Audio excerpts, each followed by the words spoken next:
প্রিয় শিক্ষার্থীরা, তোমরা কেমন আছো? আশা করি করোনাকালে সবাই স্বাস্থ্যবিধি মেনে বাড়িতে অবস্থান করছো এবং লেখাপড়া মনোযোগ দিচ্ছ। ঠিক আছে?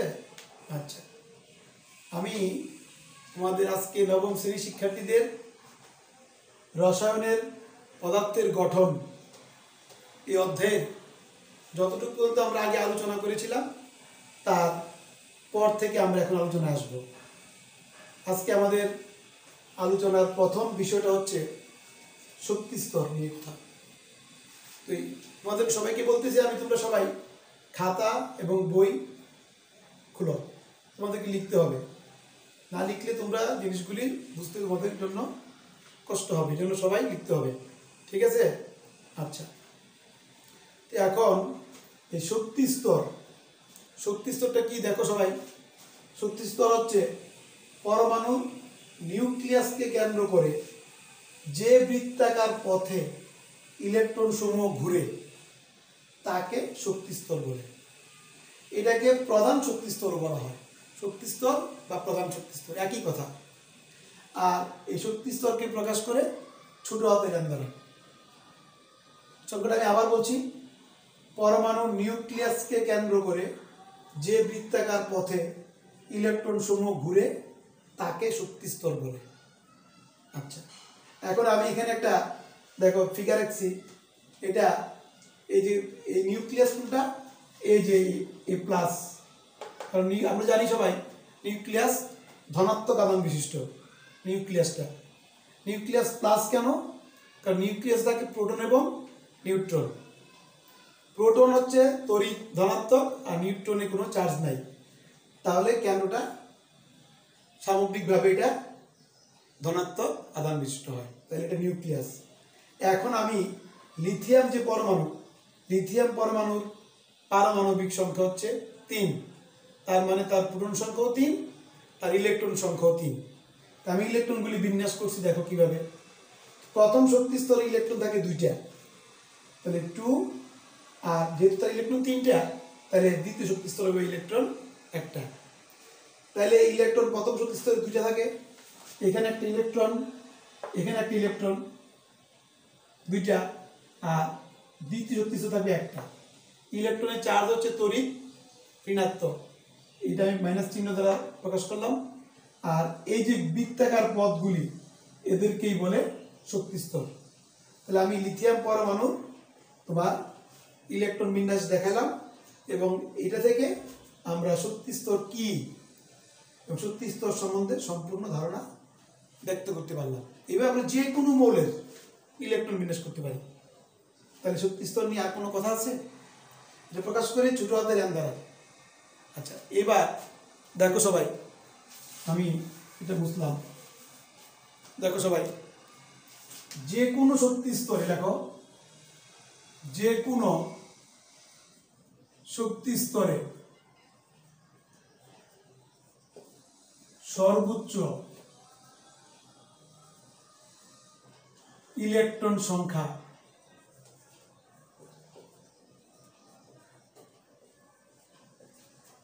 এটা হচ্ছে 2n²। 2n², যে কোনো শক্তি স্তরে, এটা প্রথম শক্তি স্তর হোক, দ্বিতীয় হোক, তৃতীয় হোক, চতুর্থ হোক, এটা সূত্র হচ্ছে 2n²। এন্ড nটা কি জানো সবাই? nটা হচ্ছে n ইকুয়াল টু, লেখো তোমার শক্তি স্তরে, nটা হচ্ছে শক্তি স্তরের সংখ্যা, লেখো nটা। ঠিক আছে? এখন দেখো সবাই, n ইকুয়াল টু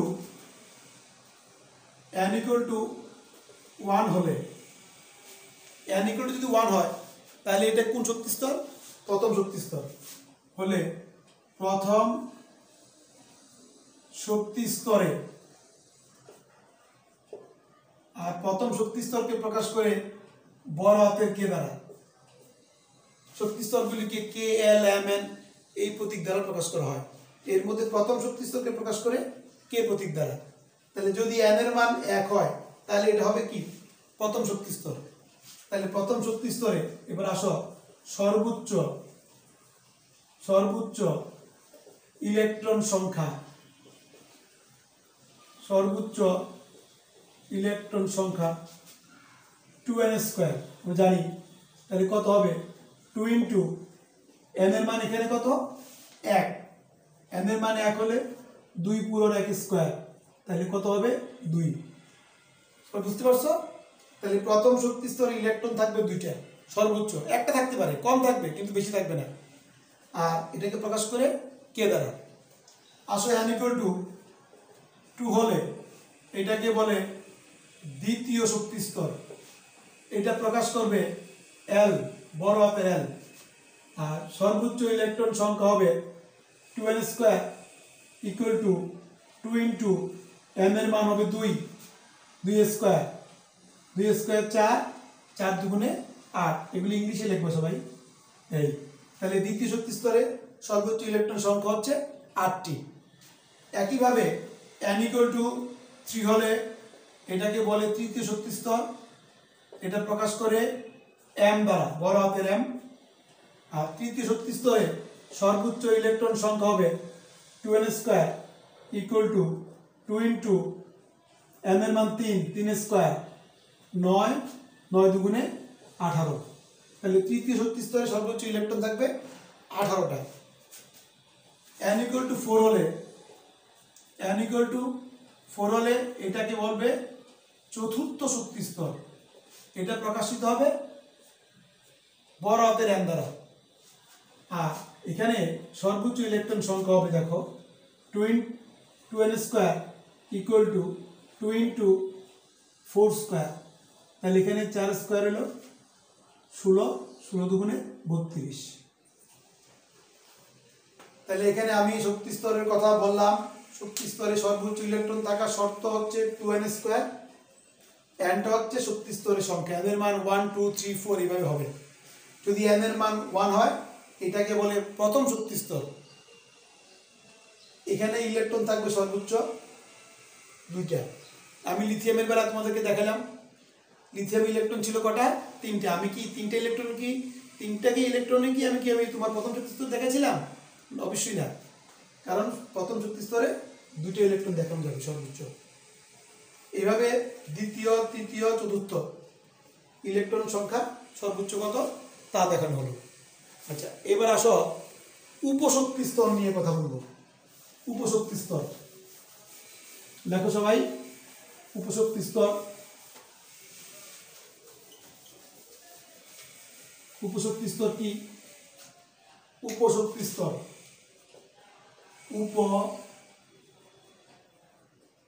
উপশক্তি স্তর এটা প্রকাশ করে ছোট হাতের L, ছোট হাতের L। এটা আরেকটা নাম হচ্ছে অরবিটাল। অরবিটাল, উপশক্তি স্তরকে অরবিটালও বলা যায়। এই তাহলে এটা সংখ্যাটা কি হবে? এটা হলো তোমার পরমাণুর, লেখো সবাই, পরমাণুর যে কোনো শক্তি স্তরে, পরমাণুর যে কোনো শক্তি স্তরের ইলেকট্রন সমূহকে, ইলেকট্রন সমূহকে কতগুলো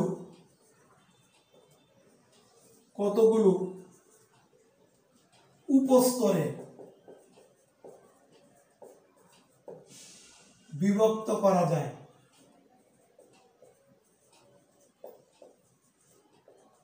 উপস্তরগুলি, এই উপস্তরগুলিকে বলে উপশক্তি স্তর। বিভক্ত করা যায় তাকে উপশক্তি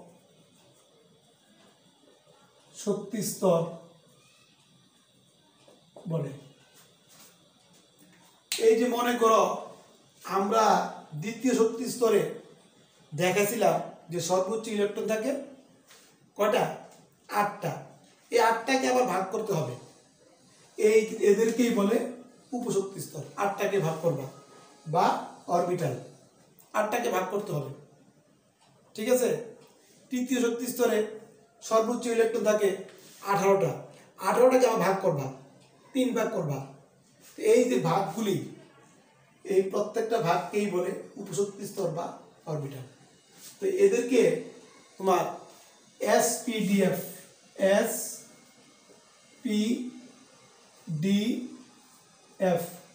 এই প্রতীকগুলি দ্বারা অরবিটালগুলিকে প্রকাশ করে। SPDF দ্বারা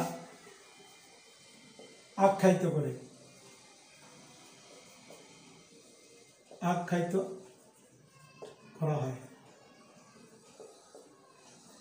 উপশক্তি স্তরগুলিকে SPDF দ্বারা আখ্যায়িত করা হয়। আমরা যেমন প্রধান শক্তি স্তরকে প্রকাশ করছি KLMN, ঠিক আছে।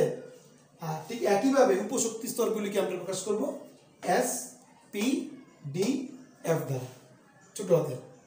এখন দেখো, এই যে উপশক্তি স্তর মানে L এর মান কি জানো? L এর মান হচ্ছে তোমার, দেখো সবাই, L এর মান হচ্ছে তোমার 0 থেকে n-1। L এর মান হচ্ছে 0 থেকে n-1, L এর মানটা, তার মানে উপশক্তি স্তরের মান। এবার আমি তোমাদেরকে এই গাণিতিকভাবে এটা বিশ্লেষণ করতেছি। সবাই দেখো, সবাই খেয়াল করো, বোর্ডে তাকাও, সবাই খেয়াল করো। মনে করো n = 1 হলে, আমরা জানি যদি n এর মান যদি 1 হয়, এটা হলো প্রথম শক্তি স্তর। n = 1 হলে এটা কি? প্রথম শক্তি স্তর। এটা এই n = 1 হলে, ঠিক আছে। তাহলে এখন দেখো, n যদি 1 হয়, তাহলে L কি হবে? L এখানে বসাও, n এর মান যদি 1 বসাই আমরা, তাহলে 1 বিয়োগ 1 মানে কি? 0। 0 থেকে 0, তার মানে কি? L এর মান আসে একটা, 0 আসে। L এর মান একটাই আসে। এখানে যদি n এর মান 1 বসানো হয়, 1 বিয়োগ 1 0, 0 থেকে 0 মানে কি? 0ই। তাহলে L এর মান হবে একটা। তাহলে কি হলো বলো? অরবিটাল অথবা উপশক্তি স্তর, অরবিটাল বা উপশক্তি স্তর কয়টি? একটা না? উপশক্তি স্তর তোমার একটি, উপশক্তি স্তর একটি, দেখছো? তাহলে প্রথম শক্তি স্তরের উপশক্তি স্তর হচ্ছে একটি। একটা হলে এটাকে প্রথমটা কি আছে? কি দ্বারা প্রকাশ করে? S। তাহলে শক্তি স্তর, উপশক্তি স্তরটা হবে S। এখন যেহেতু এটা প্রথম শক্তি স্তর, তার আগে একটা 1 দিতে হবে। তাহলে বোঝা গেল এটা প্রথম শক্তি স্তরের উপশক্তি স্তর। 1 দিন, এরকম যদি আমরা 2 দেই, তাহলে এটা বোঝা যাবে দ্বিতীয় শক্তি স্তরের এটা উপশক্তি স্তর বা অরবিটাল। এটাকে বলে উপশক্তি স্তর বা অরবিটাল। এবার দেখো, n = 2 হলে এটা কি? দ্বিতীয় শক্তি স্তর। দ্বিতীয় শক্তি স্তর এটা। তাহলে দ্বিতীয় শক্তি স্তর হলে দেখো, এবার L এর মানটা কি হবে বলো তো? যদি আমি এখানে m এর মান 2 বসাই, 2 বিয়োগ 1 মানে 1, তো 0 থেকে 1, তার মানে কি? 0 আছে, 1 আছে। এখানে 2 বসালে 2 বিয়োগ 1 মানে 1, তো 0 থেকে 1 মানে 0 আছে, 1 আছে। তাহলে এখানে L এর মান কটা পেলাম? 2টা। তাহলে অরবিটাল বা উপশক্তি স্তর হচ্ছে 2টি, এই একটা 2টা। তাহলে দ্বিতীয় শক্তি স্তরের উপশক্তি স্তর বা অরবিটাল হলো 2টা। তো 2টি হলে কি হবে? প্রথম 2টা হবে, তাহলে তোমার S আর হবে P, 2টা। এখন যেহেতু এটা দ্বিতীয় শক্তি স্তরের উপশক্তি স্তর বা অরবিটাল এরা, তাহলে সামনে তোমাকে 2 দিতে হবে, 2S আর 2P। তাহলে আমরা কি জানলাম? দ্বিতীয় শক্তি স্তরের উপশক্তি স্তর বা অরবিটাল 2টি, 2S এবং 2P। এবার আসো, n = 3 হলে এটা কি হয়? তৃতীয় শক্তি স্তর। তখন n ইকুয়াল টু 3 হলে l এর মানটা কি হয় বলো তো? l ইকুয়াল টু কি হবে? 0 থেকে এখানে 3 বসেবে, 3 বিয়োগ 1 মানে 2। তাহলে 0 থেকে 2 মানে কি? 0 আছে, 1 আছে, 2 আছে। 0 থেকে 2 তার মানে 0 1 2। তাহলে এখানে কয়টা? তিনটা মান পাওয়া যায়, একটা দুইটা তিনটা। তাহলে অরবিটাল সংখ্যা হবে তিনটি। তাহলে n বা তৃতীয় শক্তি স্তরের উপশক্তি স্তর বা অরবিটাল হচ্ছে তিনটা হলে কি হবে বলো তো? প্রথম তিনটা, একটা দুইটা তিনটা। তাহলে তোমার s p d তিনটা, s p d। m যেহেতু এরা তৃতীয় শক্তি স্তরের উপশক্তি স্তর এরা, তাহলে সামনে 3 দিবে, 3s 3p 3d। তাহলে আমরা কি বুঝলাম? তৃতীয় শক্তি স্তরের উপশক্তি স্তর বা অরবিটাল তিনটি, 3s 3p 3d। আসো এবার n ইকুয়াল টু 4 হলে এটা হচ্ছে চতুর্থ শক্তি স্তর। তাহলে এখানে দেখো l এর মান কি হয়? যদি এখানে আমরা 4 বসাই, 4 বিয়োগ 1 তার মানে 3 হলে 0 থেকে 3 তাহলে কি আছে? 0 আছে, 1 আছে, 2 আছে, 3 আছে। তাহলে এখানে অরবিটাল সংখ্যা হবে কটি? 4টি অরবিটাল, 1 2 3 4, চারটা হলে এবার আসো, তাহলে তোমার s p d f এই চারটা হবে, s p d f চারটি হবে। যেহেতু এটা চতুর্থ শক্তি স্তরের অরবিটাল বা উপশক্তি স্তর, তাহলে 4s 4p 4d 4f এই চারটা হবে। তাহলে আমরা এতক্ষণ যে আমরা আলোচনা করলাম যে এই উপশক্তি স্তর নিয়ে, উপশক্তি স্তর প্রকাশ করে ছোট হাতের l দ্বারা সংখ্যা দেখলাম। আর উপশক্তি স্তরগুলিকে s p d f এই প্রতীকগুলি দ্বারা আখ্যায়িত করা হয়। প্রথম শক্তি স্তরের উপশক্তি স্তর বা অরবিটাল একটা হলে এটা হবে প্রথমটা s, সামনে 1 দিতে হবে কেন? এটা প্রথম শক্তি স্তরে। এভাবে আমরা দ্বিতীয়, তৃতীয় এবং চতুর্থ শক্তি স্তরের উপশক্তি স্তর বা অরবিটাল নিয়ে কথা বললাম। আর l এর মানটা মনে রাখবা 0 থেকে n-1। আর এই nটা হচ্ছে তোমার nটা হচ্ছে তোমার প্রধান শক্তি স্তর n। আচ্ছা, এবার দেখো আমরা এবার একটু তার পরবর্তী পড়াতে আসি। এগুলি মনে রাখতে হবে, এগুলি ভুলে গেলে চলবে না, এগুলি সবসময় স্টাডি করতে হবে বাসায়, এগুলি মনে রাখতে হবে। এবার দেখো সবাই, এই l এর মান যদি মনে করো 0 হয়, l এর মান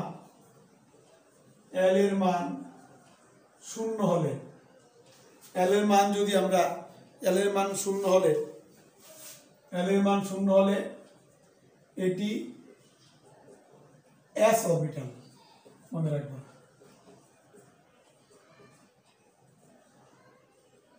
l এর মান 0 হলে এটা হবে s অরবিটাল।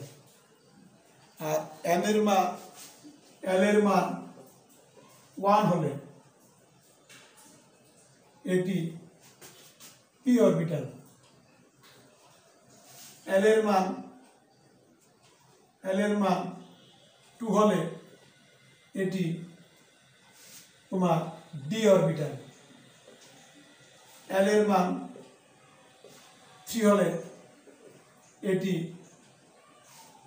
f orbital. আমার কথা কি বুঝতে পারছো সবাই? এটা হবে তোমার এই যে এগুলি লিখলাম, এই যে এগুলি দেখো, এই l এর মান যদি 0 হয় এটা হবে s অরবিটাল, l এর মান 1 হলে p অরবিটাল, l এর মান 2 হলে এটা d অরবিটাল, l এর মান 3 হলে f অরবিটাল। এটাকে আবার অন্যভাবে বলা যায়, যদি s অরবিটালের জন্য l এর মান হবে 0, p অরবিটালের জন্য l এর মান হবে 1, d অরবিটালের জন্য l এর মান হবে টু, এভাবে এটাকে ব্যাখ্যা করা যায়। ঠিক আছে? আচ্ছা, এখন দেখো এবার এই প্রতিটি অরবিটালে প্রত্যেকটা অরবিটালের মধ্যে বা উপশক্তি স্তরের মধ্যে সর্বোচ্চ ইলেকট্রন সংখ্যা দেখো সবাই, দেখো প্রতিটি অরবিটালে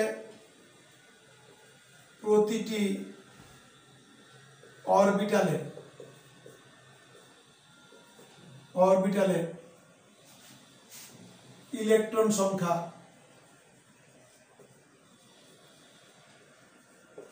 সূত্র হচ্ছে তোমার 2 × 2l প্লাস 1। প্রত্যেকটা অরবিটালে ইলেকট্রন সংখ্যা হবে 2 × 2l প্লাস 1। বুঝতে পারছো?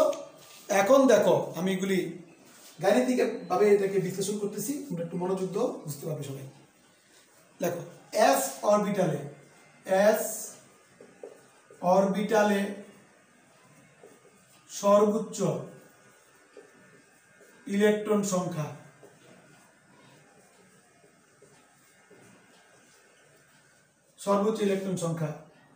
দেখো কি হবে, s অরবিটালে সর্বোচ্চ ইলেকট্রন কটা হয় s, তাহলে এই যে সূত্র এটা 2 × 2l প্লাস 1 এটা। এখন দেখো s অরবিটালের জন্য l এর মান কত, s 0, তাহলে এখানে যে আমি l এর মান 0 বসাই, তাহলে 2 × 0 প্লাস 1, এটা তো 0 হয়ে গেল, এটা 1 × 2 ইকুয়াল টু কত 2। তাহলে দেখছো এই যে আমরা বললাম না কিছুক্ষণ আগেই তো বলেছি যে s অরবিটালে সর্বোচ্চ ইলেকট্রন থাকে দুটি, s অরবিটালে ইলেকট্রন দুটো থাকবে, তিনটা থাকবে না, কম থাকবে। এবার আসো পরবর্তী অরবিটালটা কি, p অরবিটালে সর্বোচ্চ ইলেকট্রন সংখ্যা কি হবে বলো, তাহলে এই সূত্রের মধ্যে আমরা আসবো। তো 2 × 2 l, এই দেখো l, এই p এর জন্য l এর মান 1 হয়, l এর মান 1 হলে এটা p হয়, তার মানে কি p অরবিটালের জন্য l এর মান কত হচ্ছে 1। তাহলে এখানে কত হবে, এখানে l এর মান 1 বসালে এই দেখো এই, তাহলে এখানে কত 2 × 1 = 2 যোগ 1 3, 3 দুগুণে 2 × 1 = 3, 2 × 1 = 3, 3 দুগুণে 6। তাহলে আমরা জানবো যে p অরবিটালে সর্বোচ্চ ইলেকট্রন থাকবে 6টি, কম থাকবে কিন্তু বেশি থাকতে পারবে না। তারপরে পরবর্তী অরবিটালের নাম কি, sp_d, তাহলে d অরবিটালে সর্বোচ্চ ইলেকট্রন সংখ্যা দেখো কি হয় 2 × এখানে d অরবিটালের জন্য l এর মান কত 2, d এর জন্য l এর মান হচ্ছে 2, তাহলে এখানে তুমি l এর মান কত বসাবা 2 বসাবা, 2 × 2 প্লাস 1, 2 দুগুণে 4, 1 5, 5 দুগুণে 10। তাহলে আমরা জানি যে d অরবিটালে বা d উপশক্তি স্তরে সর্বোচ্চ ইলেকট্রন থাকবে 10টা। একইভাবে f অরবিটালে আসো, f অরবিটালে সর্বোচ্চ ইলেকট্রন সংখ্যা হবে 2 × এখানে l এর মান কত হবে, f এর জন্য l এর মান কত হয় 3, তাহলে 3 দুগুণে 6, 2 × 3 যোগ 1, 3 দুগুণে 6, 1 7, 7 দুগুণে 14।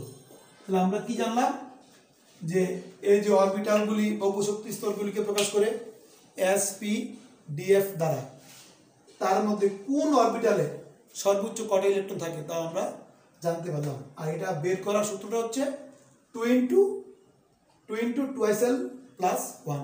এলটা হচ্ছে কি, এলটা হচ্ছে তোমার উপশক্তি স্তর। এখন l এর মান, l এর কোন মানের জন্য অরবিটালগুলির মান কি হয় সেগুলি আমি তোমাদেরকে দেখিয়ে দিয়েছি। যেমন l এর মান যদি 0 হয় তাহলে এটাকে বলে s অরবিটাল, আর p অরবিটালের জন্য l এর মান 1, d এর জন্য l এর মান 2 হবে, f অরবিটালের জন্য l এর মান হবে 3। তাহলে এই সূত্রের মধ্যে বসালে আমরা বলতে পারি কোন অরবিটালে বা কোন উপশক্তি স্তরে সর্বোচ্চ কয়টা ইলেকট্রন থাকে। সবাই আমি কত বুঝতে পারছো? হ্যাঁ, ঠিক আছে। দেখো এখন এই যে তোমাদের বইয়ের 48 পেজে একটা ছক আছে, সবাই দেখো খেয়াল করো। ছকটা আমি বোর্ডে লিখলাম, বোর্ডে আঁকলাম ছকটা।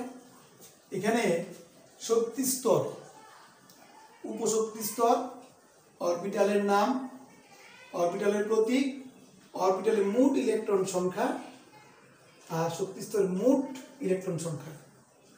ঠিক আছে, তাহলে এখন বলো শক্তি স্তরকে প্রকাশ করে কি দ্বারা? ছোট হাতের এল। উপশক্তি স্তর প্রকাশ করে কি দ্বারা? ছোট হাতের এল। আর অরবিটালের নাম SPDF, এগুলি আর কি, কথা বুঝছো?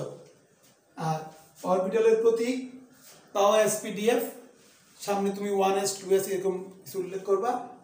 আর অরবিটালের মোট ইলেকট্রন সংখ্যা হচ্ছে, আমরা কিছুক্ষণ আগে দেখালাম এটা 2 × 2sl + 1। আর শক্তি স্তরে এই যে প্রথম শক্তি স্তর, দ্বিতীয় শক্তি স্তর আমরা দেখলাম এগুলি। এই শক্তি স্তরে তোমার ইলেকট্রন সংখ্যা হচ্ছে 2n²। এটা হলো শক্তি স্তরের মোট ইলেকট্রন, আর এটা হচ্ছে অরবিটালের মোট ইলেকট্রন, দুইটা ভিন্ন জিনিস। ঠিক আছে, আচ্ছা এখন দেখো আমি দ্বিতীয় এবং তৃতীয় এই শক্তি স্তরের ইলেকট্রনগুলি আমি দেখিয়ে দিই। দেখো তাহলে শক্তি স্তর 2, দ্বিতীয় শক্তি স্তর, দ্বিতীয় শক্তি স্তর। দেখো সবাই দ্বিতীয় শক্তি স্তরের কথা আলোচনা করতেছি আমি। এখানে দ্বিতীয় শক্তি স্তর, উপশক্তি স্তর কটা কিছুক্ষণ আগে দেখালাম না? দেখো সবাই, দ্বিতীয় শক্তি স্তর, উপশক্তি স্তর হচ্ছে দুটা। কি কি? একটা হচ্ছে 0 আর একটা হচ্ছে 1, দুইটা উপশক্তি স্তর। আচ্ছা তাহলে এখন এই 0 হয় কখন? S, আর 1 হবে P। তাহলে অরবিটালের নাম হবে S আর P। দুইটা উপশক্তি স্তর হয়, তাহলে কি কি হবে? S এবং P। তো যেহেতু এগুলি দ্বিতীয় শক্তি স্তরের অরবিটাল, তাহলে এদের প্রতীকের আগে তুমি শক্তি স্তরটা উল্লেখ করতে হবে। তাহলে এটা কি হবে? 2s, আর এটা হবে 2s, আর এটা হবে 2p। ঠিক আছে, আচ্ছা এখন দেখো সবাই, এই অরবিটালে s অরবিটালে ইলেকট্রন সংখ্যা কটা থাকে? s এ আমরা স্কুল আগে দেখালাম না, ইলেকট্রন থাকে 2টা s এ। আর p অরবিটালে মোট ইলেকট্রন কটা থাকে? 6টা। তাহলে এখন তুমি যোগ করো, এগুলো যোগ করলে মোট, তাহলে 2 + 6 = কত? 8। তাহলে দেখছো, তাহলে দ্বিতীয় শক্তি স্তরে সর্বোচ্চ ইলেকট্রন সংখ্যা আমরা জানি 2n² সূত্র অনুযায়ী 8। এখানে যদি n এর মান আমরা 2 বসাই, 2 স্কয়ার 4, 4 দুগুণে 8, তাহলে মিলছে? এটা মিলে গেছে। তাহলে এটা প্রুফ করা গেল যে দ্বিতীয় শক্তি স্তরে সর্বোচ্চ মোট ইলেকট্রন সংখ্যা হচ্ছে 8। একইভাবে দেখো সবাই তৃতীয় শক্তি স্তরে, এটা 3, তার শক্তি স্তর হবে 3। তাহলে তৃতীয় শক্তি স্তরের উপশক্তি স্তর কয়টা? 3টা। কি কি? এল এর মান 3টা হয়, ঠিক আছে? একটা 0, একটা 1, একটা হবে 2, 3টা হবে এল এর মান। উপশক্তি স্তর 3টা, 0 1 2। তাহলে 3টা হলে অরবিটালের নামগুলি কি হবে? S P D। 3টার জন্য হবে SPD, প্রথম 3টা হবে SPD।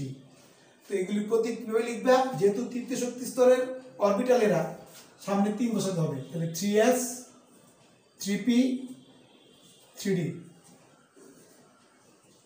এই অরবিটালের মোট ইলেকট্রন সংখ্যা আমরা বের করছি। যেমন s অরবিটালে এখানে 3 2 এগুলি কোনো ফ্যাক্টর না, আমার ফ্যাক্টর হচ্ছে অরবিটালটা হচ্ছে s। তো s অরবিটালে ইলেকট্রন থাকে সর্বোচ্চ 2টা জানি। p এর জন্য কটা ইলেকট্রন বের করছি? 6টা। d এর জন্য বের করছি ইলেকট্রন কটা? 10টা। তাহলে এখন যদি আমি যোগ করি এগুলি, মোট ইলেকট্রন কটা হয় বলো তো? 2 + 6 + 10 = 18। তাহলে আমরা তো বললামই তৃতীয় শক্তি স্তরে সর্বোচ্চ বা মোট ইলেকট্রন সংখ্যা হচ্ছে 18। এখানে যদি 3 বসাই, n এর মান 3² 9, 9 দুগুণে 18। তাহলে আমি ইজিলি এটা সবাই বুঝতে পারছি আমরা। এইভাবে তুমি চতুর্থ শক্তি স্তরেরও বের করতে পারবা, তারপরে পঞ্চম শক্তি স্তরও বের করতে পারবা, প্রথম শক্তি স্তর বের করতে পারবা। সবাই বুঝতে পারছো? আচ্ছা, ঠিক আছে।